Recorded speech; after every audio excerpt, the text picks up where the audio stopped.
grupos finales de virus, que es importante saberlo, ¿no? En medicina, evidentemente, vamos a tener que alguna vez encontrarnos con este grupo de enfermedades. ¿Ya?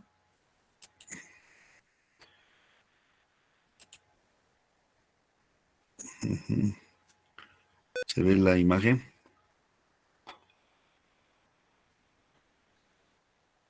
Ya está, muy bien. Entonces vamos a hablar de...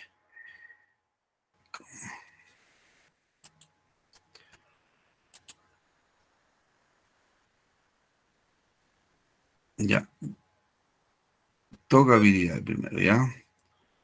Bueno, dentro del grupo del tocabilidad vamos a encontrar a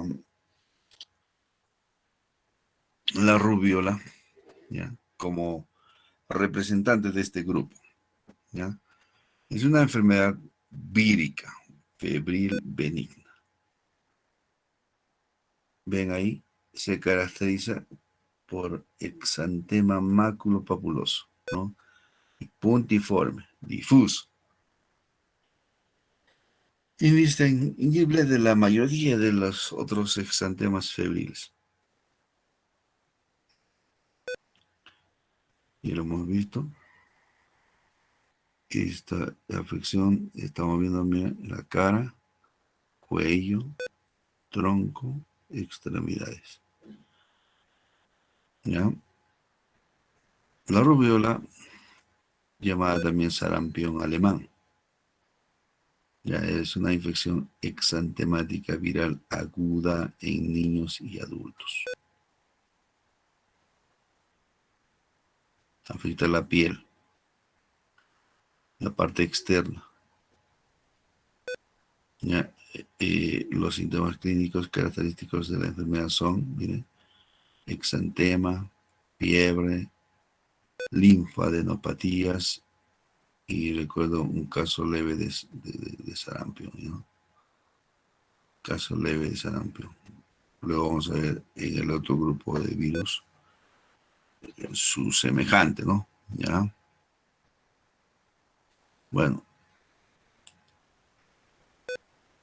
en la historia de lo que es la virología, vamos a encontrar una epidemia de rubiola en Australia. Ya en 1940 encontramos al oftalmólogo Norman Craig.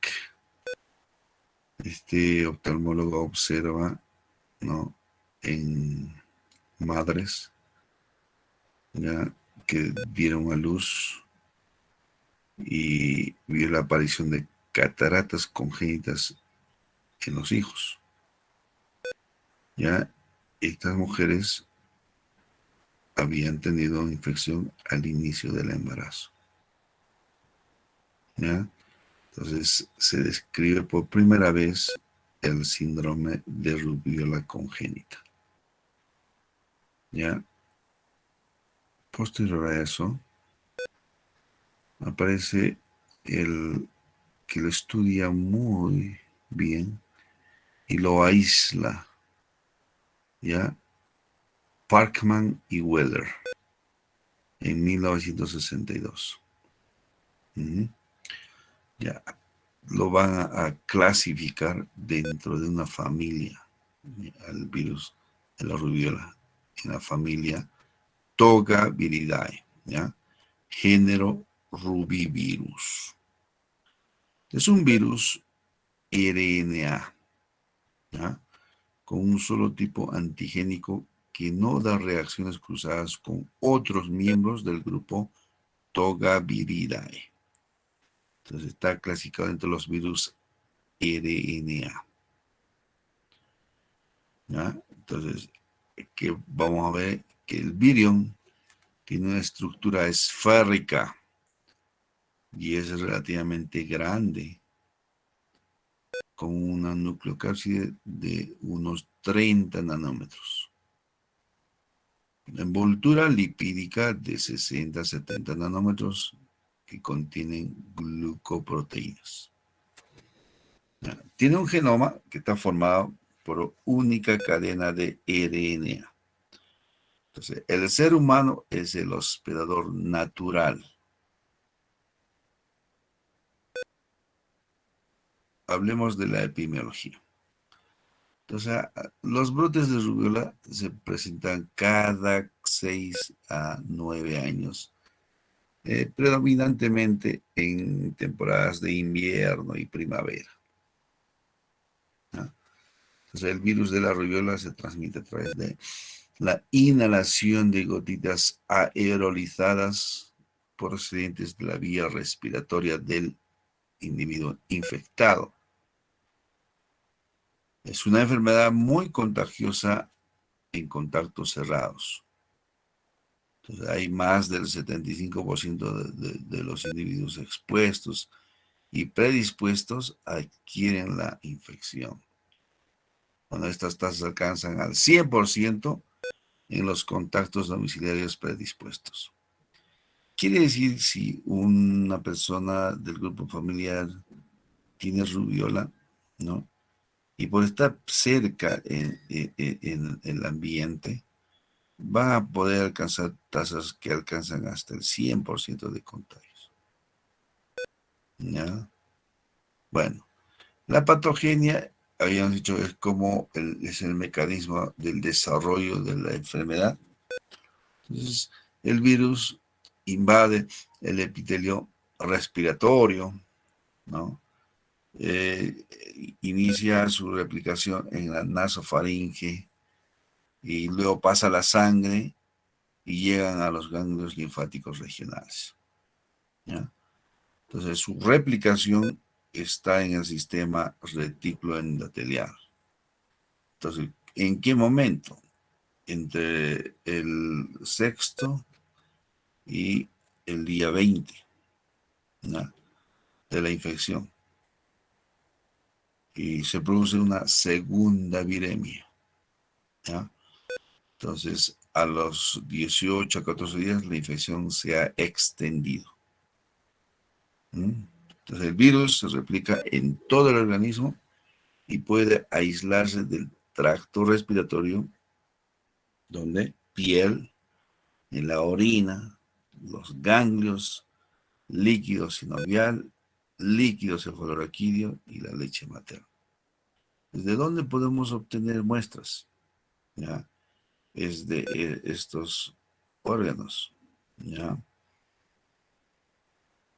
Entonces ya sabemos cómo vamos a hacer la toma de muestras. El exantema se considera una manifestación mediada inmunológicamente. Ya, mire, la aparición del mismo coincide con el desarrollo de anticuerpos neutralizantes y de los que inhiben la hemaglutinina viral, ya, por parte del paciente. Entonces, vamos a hablar de la hemaglutinina, ¿ya? En el siguiente virus, igual, es importante hablar de esto, porque va a llevar a que el paciente pueda neutralizar, ¿ya?, al virus. ¿Ya? ¿Por qué? Porque va a haber aparición de anticuerpos del huésped, ¿no?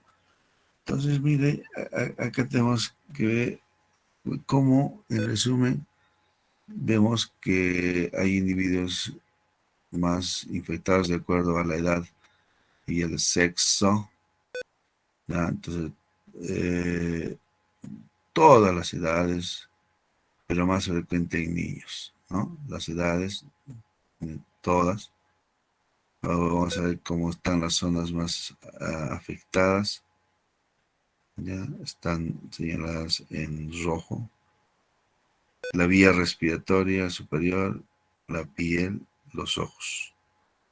Los lugares más afectados, ¿no? Vías respiratorias superiores, piel, ojos. Ya, entonces, en el periodo de incubación, que dura de 14 a 21 días, una media de 18 días, Ya, luego pasa a un periodo prodrómico, que, bueno, estamos hablando desde el día 1 a los 5.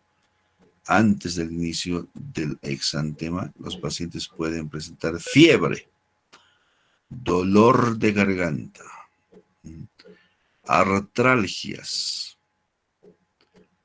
odinofagia, dificultad para tragar los sólidos o líquidos posteriormente, adenopatías, ¿ya?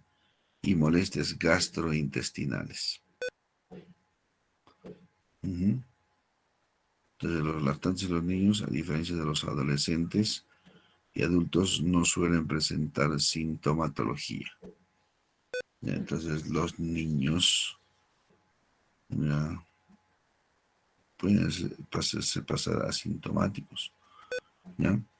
Entonces, los síntomas, obviamente, están bien determinados. La fiebre, ¿ya? A veces es alta, produce fatiga, pérdida del apetito en el infante, no come, ¿ya? Luego, en los ojos va a haber enrojecimiento, la fotofobia, uh-huh, estornudos por una congestión nasal y secreción mucosa por la nariz, ¿ya? Rinorrea. A nivel de la garganta, había tos seca y sensación áspera, ¿no? Luego aparición de pequeñas ronchas blancas en la boca y en la garganta, ¿no? Ahora, en la parte del tegumento hay salpullido rojizo en la frente que se extiende primero por las orejas y luego por todo el cuerpo, ¿no? Entonces, de esa forma vamos a ver esto de las manifestaciones en la rubiola, ¿no? Entonces, el exantema y el enantema. Entonces, de exantema, hablando de exantema, ¿ya? Entonces, ¿qué es lo que le caracteriza a esta enfermedad? ¿Dónde se inicia el exantema? Se inicia en la cara, ¿ya? Luego de iniciar en la cara, se va extendiéndose en sentido cefalocaudal, de la cabeza a los pies, ¿ya? Entonces, ya en 24 horas esto afecta a todo el cuerpo. ¿Dónde predomina más? En el tronco y en las caras de extensión de las extremidades. En el tronco y las caras de extensión de las extremidades. Ya. Es eritematoso y maculopapular. Esas son las presentaciones de las lesiones primarias. Eritematoso y maculopapular. Bueno, en algunos pacientes el aspecto puede variar y ser escarlatiforme macular, morbiliforme, ¿ya? Entonces, en adolescentes se confunde con el acné. Los adultos pueden referir prurito. Entonces, veamos esto, ¿no? Maculopapular. Mácula y pápula.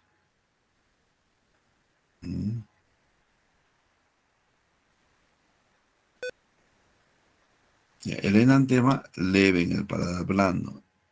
Estas se llaman manchas de Furrowheimer. La fiebre no supera los 39 grados, ¿no? Como que hay aumento de tamaño de los ganglios linfáticos, donde en los occipitales y retroauriculares, ¿no? Eso le llaman signo de Teodoro. Acá, signo de Teodoro. Ganglios suboccipitales y retroauriculares, ¿ya? Entonces las adenopatías suelen persistir entre el quinto y octavo días y pueden preceder al exantema y generalizarse, ¿no? ¿Ya? Entonces ahora vamos a hablar por cómo afecta, ¿no?, en la madre y luego al feto. Entonces, la infección durante el embarazo. Debido al riesgo de infección fetal, la transmisión del virus de la rubiola al feto se produce en el 5 a 7 días después de la infección materna, durante la diseminación de la infección, durante la viremia. ¿Ya? Entonces, si la infección materna se produce antes de la 8ª semana de gestación, el efecto citopático directo del virus sobre los vasos sanguíneos y las células del feto. ¿Ya? Entonces, causa alteraciones en estos órganos, en el corazón y los ojos, ¿no? Entonces, las malformaciones fetales son infrecuentes cuando la infección materna ocurre fuera del primer trimestre de embarazo. Y nosotros nos preguntamos, de acuerdo a la embriología, ¿en qué momento de la formación, o sea, de la embriología, y la formación del corazón, ¿no? ¿A qué edad o a los cuántos días aparece el latido del corazón? Entonces ustedes van a ya tener ese concepto hoy y recordar, son a los 22 días. A los 22 días, o sea, 3 semanas y un día, ¿no? El corazón empieza ya a manifestar sus latidos en la embriogénesis, ¿ya? Entonces, tenemos que tener mucho cuidado en estas madres que si a esa edad, ya en las 2 semanas de gestación, si se contagian, van a tener alteración su producto, ¿no? Entonces tenemos que cuidar ese momento de la emergencia. Ya, entonces ya sabemos que si están fuera del primer trimestre, entonces no va a haber malformaciones fetales. El producto va a tener, ¿no?, casi nada de las malformaciones en corazón y los ojos. ¿Ya? Entonces se habla de complicaciones, ¿no? Entonces, las complicaciones de la rubiola adquirida son poco frecuentes y más frecuentes en adultos. Entonces, hablamos de la encefalitis postinfecciosa y otro cuadro también, la panencefalitis progresiva. ¿Ya? En el primero, hay incidencia de un caso por cada 6.000 casos de rubiola, ¿no? Entonces, es un proceso de mediación inmunológica que inicia al final de la fase exantemática, o más frecuentemente a la semana, y tiene buen pronóstico, la encefalitis postinfecciosa. Y también el otro cuadro, bueno, que ya se ha descrito, es la panencefalitis progresiva por rubiola.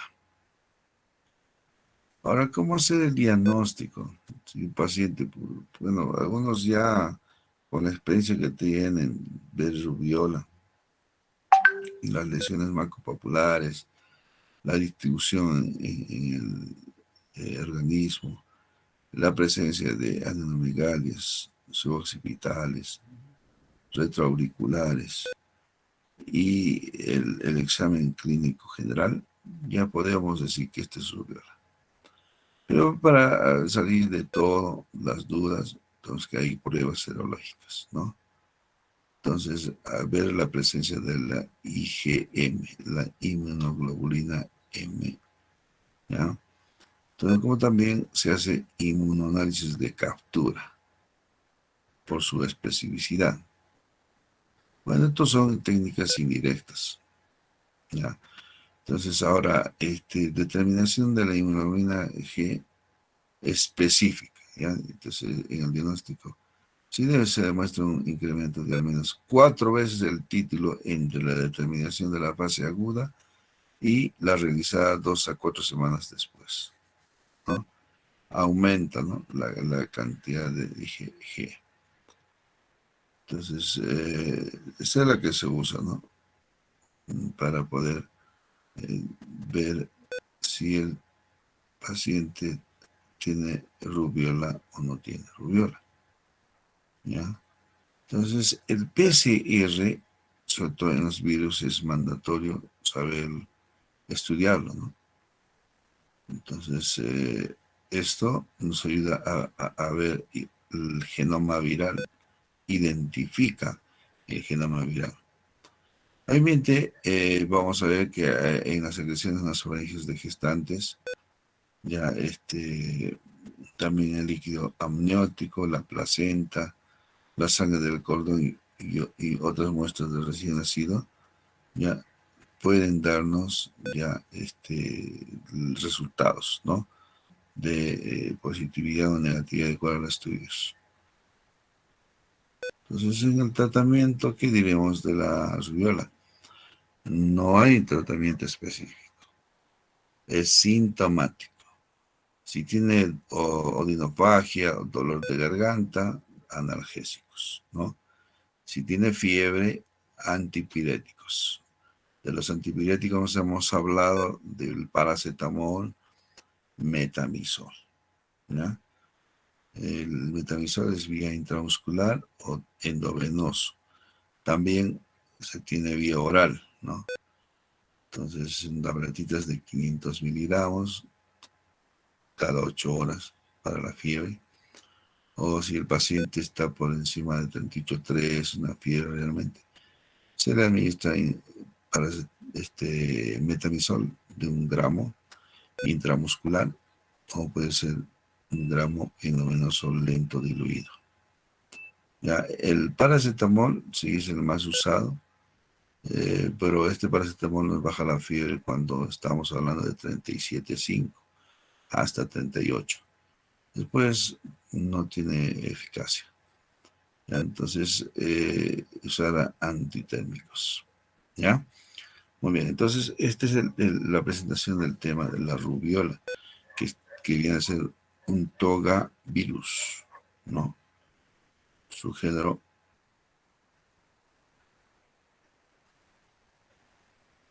togavirus, ¿ya? Es un ARN este virus, ¿ya? Bueno, tenemos que estar preparados para poder ahondar mucho más este tema, ¿ya? Porque se habla de un virus emergente en el momento, ¿ya? Y que también podemos complementar nuestros estudios. El otro tema del Togaviridae, el chikungunya, ¿ya? Chikungunya también está dentro de la familia Togaviridae, ¿no? Entonces, se hace profilaxis, sí, hay vacuna contra la rubiola, se puede vacunar, se hace una primera dosis entre los 12 y 15 meses, luego una segunda dosis entre 3 a 6 años. Entonces los efectos adversos de la vacuna son mínimos. Bueno, está contraindicado durante el embarazo, ¿no? Para resguardar al feto, ¿no? Bueno, entonces quienes deben de hacerse la vacuna, sobre todo las mujeres en edad fértil, ¿ya? Bueno, cuando ya tenemos el cuadro clínico ya manifiesto, se puede administrar eh, en la IgG, ¿no? Que vía intramuscular. Entonces, se administra a dosis de 0,5 mililitros por kilogramo de peso. Entonces, esto puede disminuir el riesgo de infección y viremia en los individuos afectados. Lo que favorece la eliminación del virus, no obstante su administración no asegura la protección del feto, ¿no? Al usar esta inmunoglobulina IgG. Bueno, ahora vamos a pasar al otro grupo. Es la familia del Paramyxoviridae, ¿ya? Entonces, el Paramyxoviridae, estos son gérmenes paramyxovirus.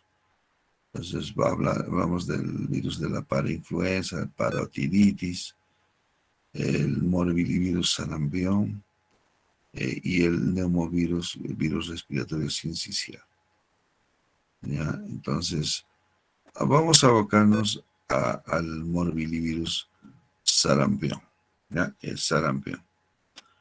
Entonces, de acá salimos.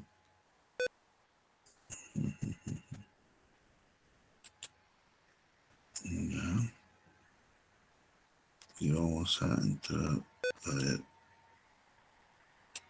Estamos con el sarampión. ¿Ya? Entonces, el tema.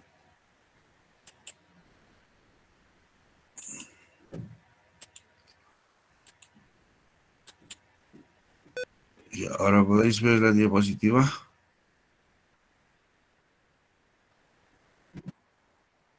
Ya. Entonces vamos a ver el sarampión. Bueno, el sarampión es una enfermedad también exantemática. Ya está agrupada junto a otros que van a producir viriasis exantemáticas. ¿Ya? ¿Cuáles? Rubiola y el eritema infeccioso. Entonces, y el sarampión producen viriasis exantemáticas. Entonces, viene a producir un exantema, que es la manifestación clínica común de las infecciones víricas, ¿ya? En la edad pediátrica. ¿Mm? En Estados Unidos el sarampión se controló desde que apareció la vacuna viva atenuada en el año de 1963.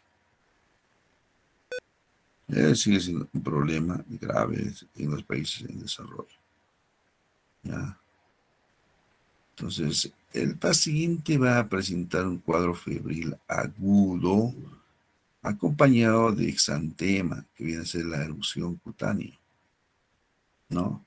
Entonces, existen características de la erupción, ¿ya? Y también el cuadro clínico, que ya está estudiado. Y con todo esto, van a ver y el pronto diagnóstico, ¿no? Y vamos a también permitirnos un tratamiento que salve la vida o tomar medidas esenciales para controlar la infección. Ya, entonces, estos son los pasos que debemos de seguir para poder tratar el virus del sarampión. Ya, entonces, hay principales causas de enfermedades exantemáticas. Acá, enfermedades víricas y las causas no víricas de exantema. O sea, todo lo que es lesión en la piel, ¿no? Puede estar causada por un grupo de virus. Ya hemos hablado de varicela zoster, rubiola, sarampión, ¿ya? También los grupos de los hepanavirus, ¿no? Hepatitis A, hepatitis B, el citomegalovirus, ¿ya? Que está dentro de lo que es el herpes viridae, ¿ya? El adenovirus, ¿no? Ya hemos visto el adenoviridae, ¿ya? Que causa un problema respiratorio agudo alto, ¿ya? Y que también cursa con exantema, ¿ya? Bueno, el virus herpes humano tipo 6, 7 y 8, igual el herpes simple, porque el herpes simple es tipo 1, tipo 2, ¿ya? También el enterovirus como el Coxsackie A y B, ecovirus y paraecovirus, ¿no? Entonces todos estos van a cursar con manifestaciones exantemáticas. Luego tenemos las que no están relacionadas con el virus, esas son tóxico-alérgicas, son las dermatitis, ¿no? Algunos medicamentos nos van a producir, ¿no? Como vamos a mencionar el síndrome de Steven-Johnson, y una reacción a fármacos muy grave, ¿no? Infecciones no víricas, las bacterias, Zika, el MINS, protozoarios y hongos también pueden causarnos exantemas, ¿no? Y por ejemplo las enfermedades reumáticas, ¿no? Vasculitis, déficit vitamínicos y de oligoelementos, causan también problemas en la piel y las enfermedades dermatológicas. Bueno, de acuerdo al concepto de sarampión, es una enfermedad viral muy contagiosa que se caracteriza por un prodromo. ¿Qué incluye qué? En el prodromo: fiebre, tos, coriza y conjuntivitis. Esto es importante revisar, ¿no? Que conjuntivitis, la afección de los ojos, ¿ya? Y como un resfriado, ¿no? La tos y la fiebre. Aparecen maculopápulas generalizadas, ¿ya? Entonces la vacuna atenuada frente al sarampión ha permitido reducir el número de casos en los países. Por eso que tenemos calendario vacunal. En el Perú también se hace vacunación. Y bueno, se debe cumplir, ¿no? Eso sobre todo en la edad infantil. Mm. Entonces la forma como se produce, alfombrilla le llaman a esto, el sarampión. El Perú es una enfermedad de declaración obligatoria, enfermedad de declaración obligatoria urgente. Si encontramos un caso, tenemos que declararlo y ahí pasar al Ministerio de Salud para su tratamiento y, bueno, ver cómo vamos a tratar a este paciente, ¿no? Con lo que vienen a ser las normas técnicas que ahora tenemos para identificar y luego ver el cuadro clínico y darle un tratamiento al paciente. Entonces, antes del uso amplio de las vacunas contra el sarampión, causaban entre 5 y 8 millones de muertes cada año en el mundo. Es bastante, ¿eh? 5 y 8 millones de muertes. Es como que, bueno, la Lima tiene 8 millones más o menos esa población, ¿no? Cada año morían por sarampión. Bueno, acá está la familia Paramisobilidae, ¿ya? Pertenece al género Morbillivirus. Morbillivirus. Entonces infecta solo a humanos y primates. ¿Qué es el hombre? El hombre es el único huésped natural. Ya para la rubiola también hemos visto lo mismo. Es un virus pleomórfico, tamaño de un diámetro de 100 a 250 nanómetros. ¿Ya? Sí, es grande en su tamaño comparado con otros virus. Bueno, dentro de lo que es las características que tiene este virus, es que tiene cubierta lipídica. ¿Ya? ¿De dónde se originan la cubierta lipídica? De las células del huésped. ¿Ya? Entonces acá van a ver, ¿no?, dos glucoproteínas. Uno que se llama hemaglutinina y el de fusión. Obviamente el de fusión, esas proteínas ayudan a que el virus ingrese a la célula, ¿no? Ingrese a la célula. Entonces, en el interior hay una nucleocápside helicoidal que contiene la nucleoproteína unida a la única cadena de RNA del genoma. Es monocatenario, ¿no? Entonces, un virus con envoltura no segmentado, ya con ARN antisentido, o sea, ARN negativo, monocatenario, ya que codifica al menos 8 proteínas estructurales, ¿ya?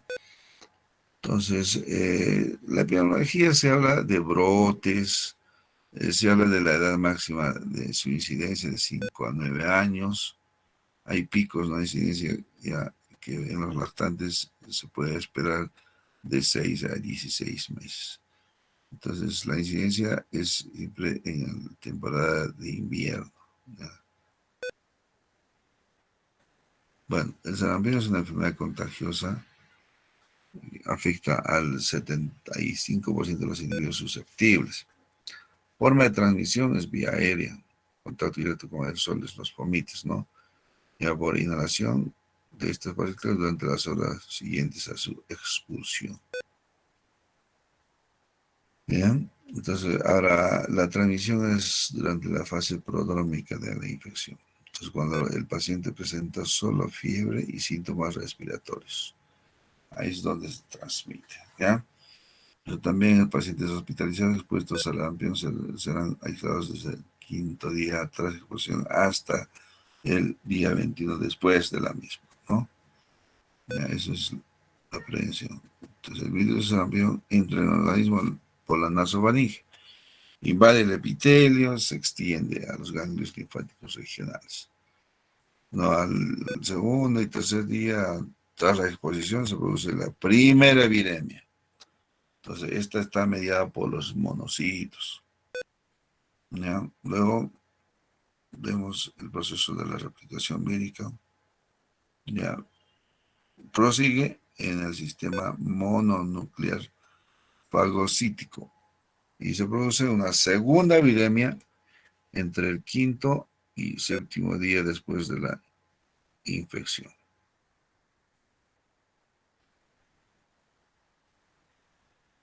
Ya entonces a partir del día 7 y hasta el 14, la replicación vírica tiene lugar en el tracto respiratorio, la piel y otros órganos.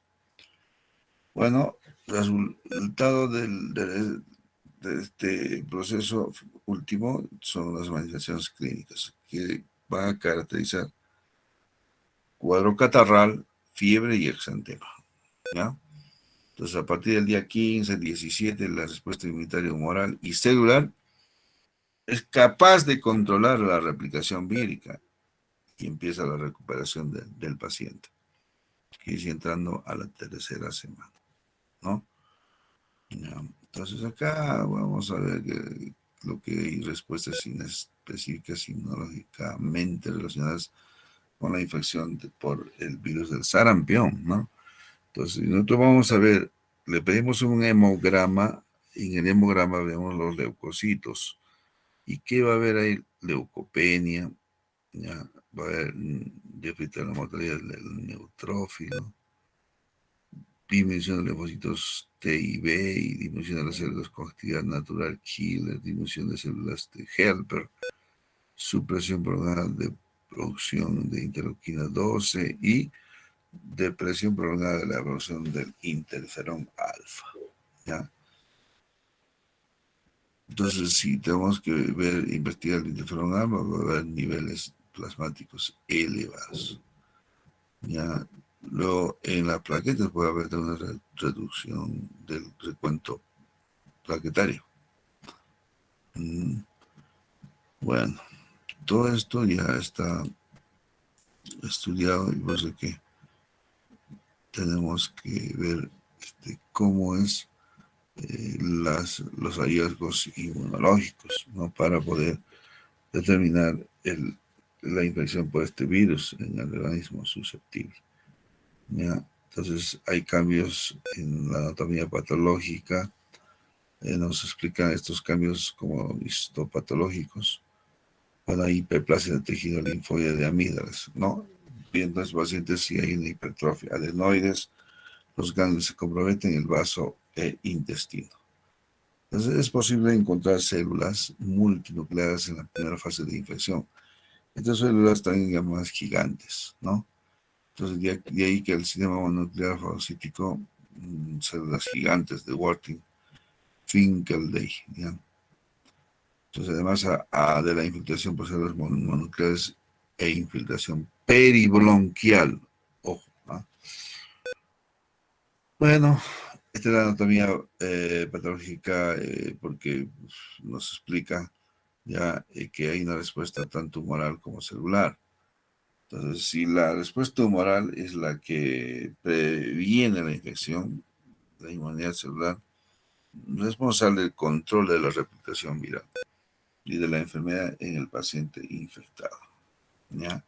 Si tiene un sistema de inmunidad celular, eso va a mejorar. Y entonces el ambiente clásico se distingue de las siguientes fases de enfermedad. Hay un periodo de incubación. Cuando entra el virus por la mucosa respiratoria o en los ojos, la conjuntiva, entonces inician los primeros síntomas. Entonces, la duración del periodo de incubación puede ser entre 8 a 12 días posterior a la exposición y con intervalos de 7 a 21 días, prolongadito, ¿no? Ya, entonces el periodo de incubación, el otro es el prodrómico. Entonces, en pronóstico vamos a ver que incluye una fase de replicación viral en los distintos tejidos. Luego cursa con fiebre, malestar, anorexia, seguidas de intenso cuadro catarral con conjuntivitis no purulenta y hay rinitis y tos. Pues respiratorio.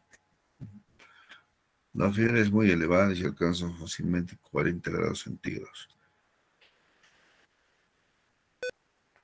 Hay que tener cuidado de esto. Entonces, la duración del periodo es de 2 a 3 días, pero puede ser más prolongado hasta 8 días. ¿Ya? La fiebre es la que tengo que tratar. Ahora, el enantema se habla de enantema, ¿no? Enantema quiere decir que toda alteración o lesión de la mucosa oral. Entonces, aquí vamos a ver que hay lesiones de 1 a 3 milímetros de diámetro de color blanquecino, grisáceo o azulado, que está en la mucosa oral de la región del primer molar. Entonces, a este lugar vamos a ver que existen manchas de Koplik, ¿ya? Las manchas de Koplik que están relacionadas con el sarampión. Esto sí es, decir, sí es sarampión, patognomónico de sarampión. ¿Ya? Entonces ahí tiene la mancha de Koplik al nivel del segundo o del primer molar. ¿Ya? El exantema es máculo papular, la fase exantemática. Y dice en la cara, detrás de las orejas, va a las de la nariz, alrededor de la boca y el mentón. Y se distribuye en forma cefalocaudal y centrífuga. Quiere decir, de arriba para abajo, ¿no? Y de dentro para afuera. Ya, este es el exantema máculo popular que lleva el nombre popular de alfombrilla, el sarampión. Ya, entonces, fase de recuperación. Se recupera porque hay una respuesta inmunitaria del hospedador frente a la infección. Permite la remoción del cuadro y la recuperación del paciente. Entonces, la tos puede durar 2 semanas o más, ¿no? La persistencia de la fiebre y o recurrencia de la misma obliga a descartar complicaciones asociadas al sarampión, ¿ya? Entonces, complicaciones que pueden aparecer a no ser los inmunocomprometidos o que VIH positivo, madres gestantes, los pacientes con déficit de vitamina A, malnutridos y aquellos con edades en ambos extremos, niños o adulto mayor, ¿no? Entonces, la complicación más frecuente es la otitis media aguda, ¿ya? Que puede representarla entre el 7 y 9% de los pacientes, ¿no? Otitis media. También hablando de las complicaciones, como que la afección de las vías respiratorias inferiores puede ocurrir en 1 a 6% de los pacientes y se manifiestan con bronconeumonía, laringotraqueobronquitis, bronquiolitis o neumonía intersticial o lobar, ¿ya? Entonces también como complicación se habla de la encefalitis aguda, que es frecuente, ¿no? Encontrar entre un 0,01 a 0,1% de los casos de sarampión, ¿ya? Bueno, hay dos cuadros que también es para revisión, ¿no? Causa la encefalomielitis aguda diseminada y la panencefalitis esclerosante esofaguda. Eso es para como a complemento, ¿no? Saber, ¿no? Qué complicaciones hay. Ya, el diagnóstico de sarampión es fundamentalmente clínico y fácil en los brotes epidémicos de la enfermedad, ¿no? Entonces, la presencia de manchas de Koplik es un paciente con fiebre, entonces los antecedentes epidemiológicos es suficiente, ¿no?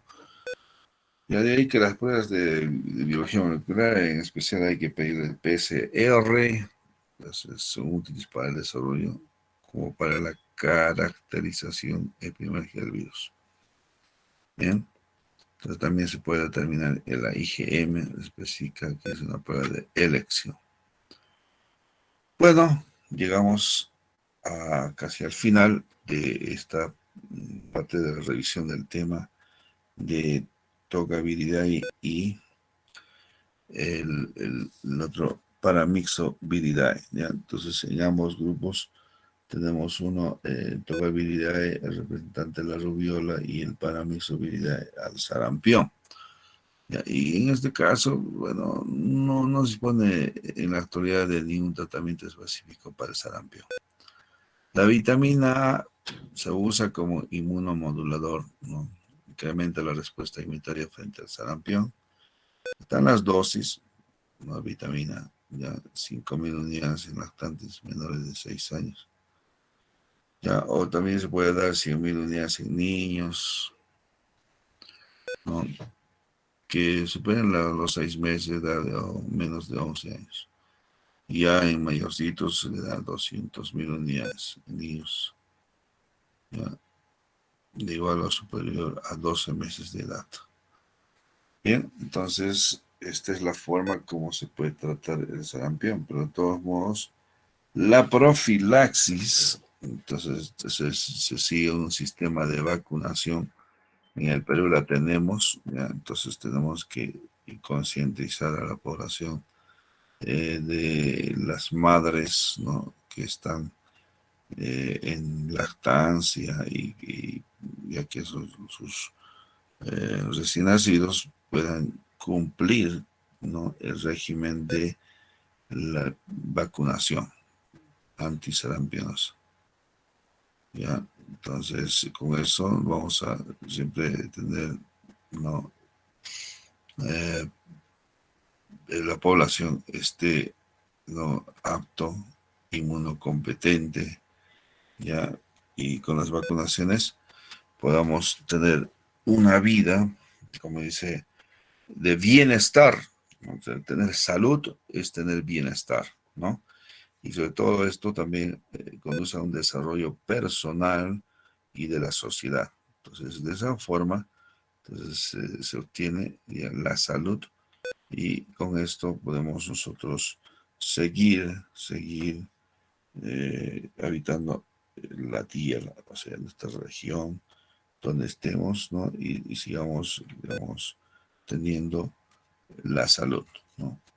Entonces, jóvenes, y vamos a continuar luego ya los temas de bacteriología y el último tema es revisar antivirales y también tratamiento bacteriano.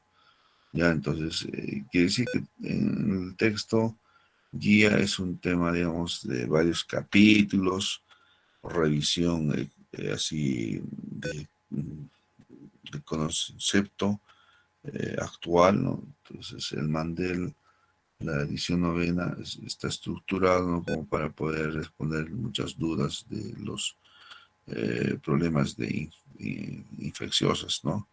De problemas de infectología. Ya, hasta la siguiente clase. Muy bien, nos despedimos. Hasta luego. Gracias, doctor. Bien, Gracias, doctor. ya, hasta luego.